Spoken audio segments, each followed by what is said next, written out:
Hi, this is Jen from Jen Diggy Junction, and it's been a while since I've done a What Sold video, and I thought it was time I get back into it. So let's see what sold in October of 2020. I love to sell craft patterns, and cross stitch is no exception. This one I wanted to show, it's the only cross stitch pattern I'm going to show for the month of October, but I wanted to show this one because it was in the middle of a magazine. Most people overlook cross stitch magazines, but Nora Corbett is a very famous and sought after designer, and I was able to turn a 25-cent magazine purchase into $30. This sold in less than 2 days at full asking price. In the year of 2020, I've not been sourcing at all. I have just been grabbing stuff out of storage bins of where I've bought and just have not gotten the stuff listed. This is something I bought a few years ago for 25 cents. It was a set of 15 note cards.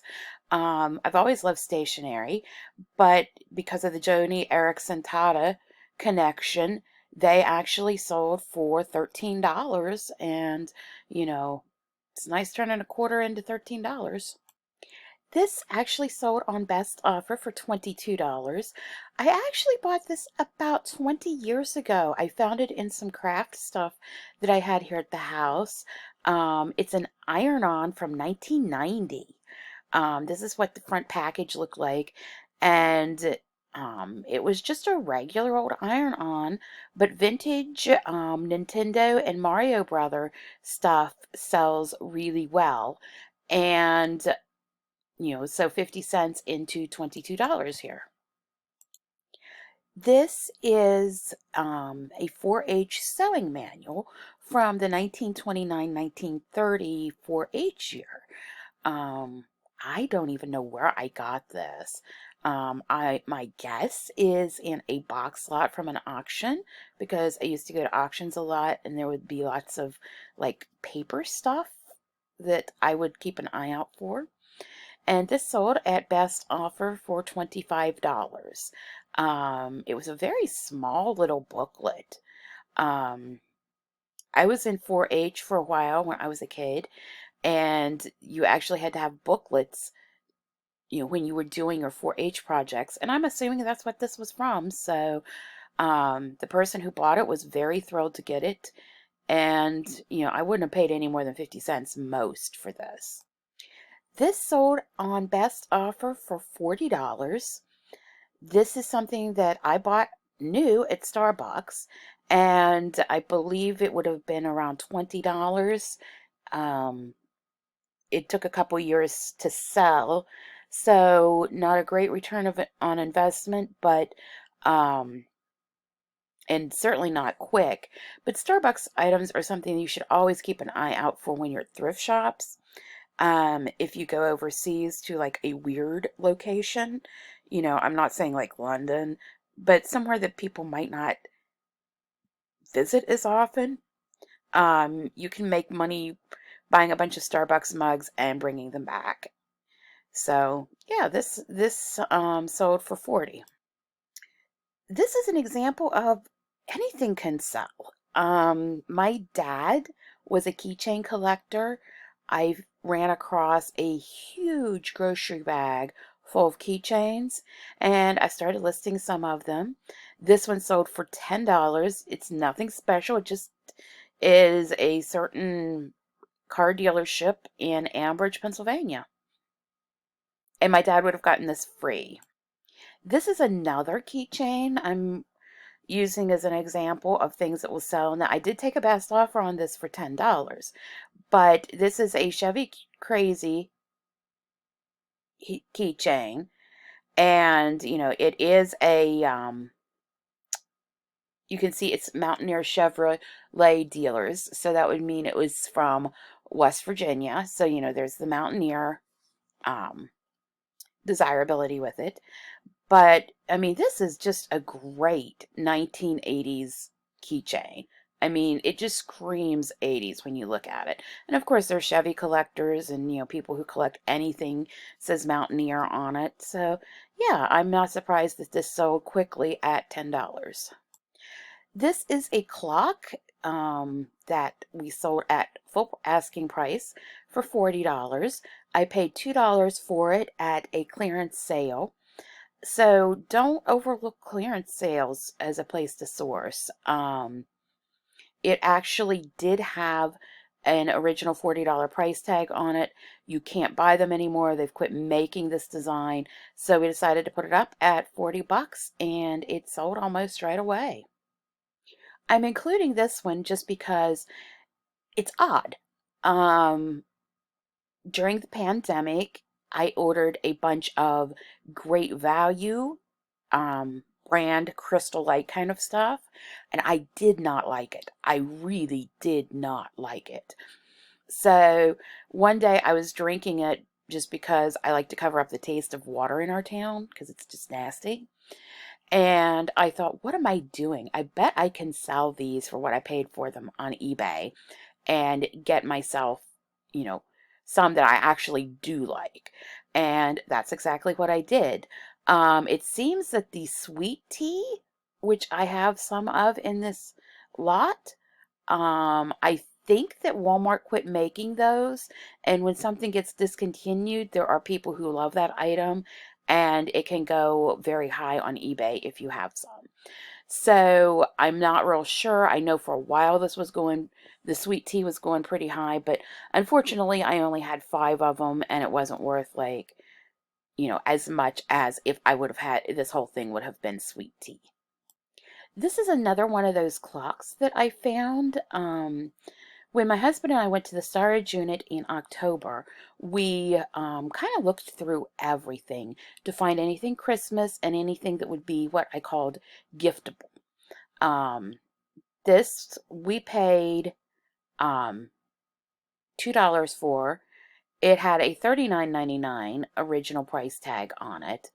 And I mean, it's a great clock. I mean, that's cool looking. And it sold for $35. This is something that, I just kind of thought outside the box with. I believe we paid 60 cents for these. They were 90% off at CVS after Halloween in 2017 or 28. Oh, 2016 right there.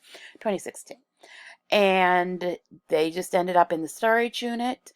And, they're not making them anymore because this was a special, 50th anniversary of It's a Great Pumpkin Charlie Brown. And this is actually a dog toy, but there's enough Peanuts collectors and enough people who like Halloween that I was able to sell this one at $13. There were some others that I sold anywhere from 7 to 13. So, think outside the box.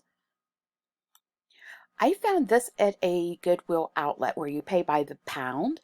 So I probably wouldn't have paid any more than a quarter for this. It's one of those rubber ducky, like Celebriduck kind of things. This one I paid a quarter for and it sold for $20. And of all things, it went to Israel. And the person was happy with it and they ended up paying almost as much for shipping as they did for the duck itself. And, they're happy. I'm happy. I got 20 bucks for it. And, you know, it's staying out of a landfill. So, we're all good. This was really surprising to me. I actually put it in the box of stuff to, have in a yard sale whenever we're able to have a yard sale again. But my husband looked at it and he said, I'm going to list this on eBay. It's I am not real sure exactly what all this is, but it's from the 1930s. So it would have been from the Conservation Corps. And it was a sugar bowl. It was missing the spoon, but you know, it sold for $50 and I didn't think it was worth anything even after looking it up on eBay. But my husband was like, I'm going to list this. And good for him. This is one of my more unique sales of October. I figure this sold because it was getting close to, you know, well, it was the end of the month. It was getting close, to when people were starting to think about Christmas gifts. This is a card game. Um, and um, I paid 50 cents for this. I found it at a thrift shop. It had never been opened. The cards inside were like sealed. I mean, you can see like, let's see. You can see here where there's like a dent and everything. But otherwise it had never been opened. This was only available through Kickstarter, which is like a lot of games get produced through there. And it sold at full asking price of 30 bucks. This is my last sale from October I'm going to share. This one, I probably could have gotten more out of it if I would have put it up higher and waited longer. I mean, people love Snoopy. I've already said that. And, there are a lot of fans of the West Virginia University Mountaineers, which I've already said that. This is a single stitch t-shirt. I don't know if my husband did no, he did not do a picture of the stitching. But when you look at a t-shirt on the sleeves, if there's only one row of stitches there, that means it's vintage. And people collect single stitch t-shirts. This one had a lot of issues. You can see, like especially down in here, there's cracking of the litho and all of that. But I was the original owner of this. Even the tag, it doesn't even say what size it is. But I knew what size it was because I was the original owner. My aunt got this for me for Christmas 1989. I was a freshman in college at the time. Um, and I found this in the back of my closet. I always liked it. And, with pandemic the way it's been, my husband's not been to work since March. And I thought, I'm going to go ahead and put this on. This is going to sell. And it did. And I mean, I'm not able to wear it anymore because I've gotten a little, shall we say, fluffier since then. But the person who bought it was thrilled with it. I was happy to get $30 for a t-shirt that I wore lots and lots. And I wish I had all of my t-shirts from the 1980s because I loved t-shirts, but I don't. But if you run onto t-shirts that are single stitch in a thrift shop, take a second look at them because they are vintage. So that's all for this month. I'll be back soon with a what sold in November. There was not a lot of sales in November, but December was amazing.